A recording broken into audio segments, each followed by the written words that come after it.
வணக்கம். Welcome to Varnika news channel.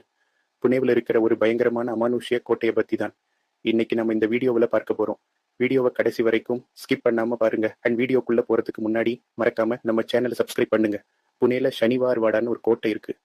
ஒரு காலத்துல மராட்டிய பேஷ்வாக்களோட பெரிய அரண்மனையா இருந்துச்சாம். இப்போ வெறும் இடிபாடுகளா தான் இருக்கு. ஆனா இத பத்தி ஒரு பயங்கரமான கதை சொல்லுவாங்க.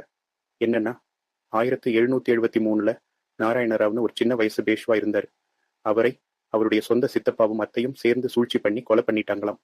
கொலை செய்யும் போது அவர் காக்கா மாலா வாச்சுவா, அங்கிள் என்னை காப்பாத்துங்க அப்படின்னு கத்திக்கிட்டே ஓடுனாராம்.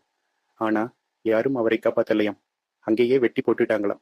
இப்போ வரைக்கும் பௌர்ணமி ராத்திரிகள்ல அந்த ஷனிவார் வாடாவுல நாராயணராவனோட ஆவி காக்கா மாலா வாச்சுவா அப்படின்னு கத்துற சத்தம் கேட்குமா. அங்க வேலை செய்யறவங்க பக்கத்துல இருக்கிறவங்க எல்லாரும் இந்த சத்தத்தை கேட்டிருக்காங்கன்னு சொல்றாங்க. அதனாலதான் இருட்டின பிறகு அங்க யாரும் போக பயப்படுவாங்க. ஒரு தீ விபத்தும் இங்க பெரிய மர்மமா இருந்துச்சு.